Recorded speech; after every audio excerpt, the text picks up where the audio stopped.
अस्सलाम वालेकुम। अॼु आऊं हिकु बार ॿीहर टाइम न्यूज़ सां गॾु अदा एजाज़ राजर जे ताउन सां हिकु बार ॿीहर आऊं मीडिया ते आई आहियां। जीअं त तव्हां सभिनी खे ख़बर आहे, गुज़िरियल कुझु ॾींहंनि खां वठी मुंहिंजे नाले जूं फेक आईडीज़ वग़ैरह हलनि थियूं, जंहिंजे ख़िलाफ़ु इंसाफ़ जे लाइ आऊं मीडिया ते आई आहियां त मूंखे इन शइ जो इंसाफ़ ॾिनो वञे। जंहिं बि माण्हुनि मुंहिंजे मुड़ुस जी मोबाइल मां मुंहिंजूं तस्वीरूं कढी उन्हनि जो ग़लति इस्तेमालु कयो आहे, उन्हनि खे सज़ा ॾिनी वञे। त अॼु त उन्हनि जो असांजो मतिलबु हिकिड़ी नंढी मीटिंग हुई SHO जे वुमेन थाणे में, जंहिंमें जवाबदार जी धुर जेको इनायतुल्ला कीरियो ऐं मंज़ूर कीरियो हुयो, उहे ॿई उते कोन आया हुया। जंहिंमें रज़ा ज़रदारी, जंहिंखे आउं सुञाणा कान थी, रज़ा ज़रदारी ऐं अता मोहम्मद कीरियो, जेको रिश्ते में मुंहिंजो मामो लॻे। बचपन खां वठी हुन असांखे पालियो आहे, उहे क़ाबिले इज़त आहिनि। न मूं पहिरियां हुननि जो नालो खयो हुयो, न अॼु आउं उन्हनि जो नालो खयां थी, उहे क़ाबिले इज़त आहिनि। मुंहिंजो जेको झेड़ो, मुंहिंजो जेको इंसाफ़, मुंहिंजी जेका ॻाल्हि आहे उहा मंज़ूर कीरे ऐं इनायतुल्ला सां आहे।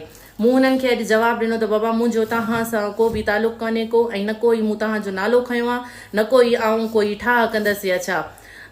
जेको हुन सां गॾु हुयो रज़ा ज़रदारी, उन पहिरियां मूंखे फ़ोन कयो हुयो शाम जे टाइम ते, ऐं हुन मूंखे चयो त तव्हां जेको इहो FIR वग़ैरह जे चकरनि में आहियो, इन्हनि खां तव्हां साइड थी वञो। अगरि जे तव्हां साइड नथा थियो त ग़ुलाम मोहम्मद कीरियो, जेको अज़ीज़ुल्ला जो भाउ आहे, उन्हनि जे नाले मूंखे साफ़ लफ़्ज़नि में चयईं त तव्हां उन जो नालो FIR में ॾियो ऐं अला उभाए जो नालो तव्हां FIR में ॾियो त हू पोइ कोई एक्शन खणंदा। मूं हुननि खे साफ़ लफ़्ज़नि में मना कयो त न को मुंहिंजी दुश्मनी अला उबाए सां आहे, न को मुंहिंजी दुश्मनी अज़ीज़ुल्ला जे इन भाउ सां आहे। त मुंहिंजे चवण जो मक़सदु इहो त मुंहिंजी ॿियनि कंहिंसां का बि न दुश्मनी आहे, न आउं बिला वजह कंहिंजा नाला ॾींदसि, न ई आउं ठाह कंदसि। मूंखे इंसाफ़ खपे।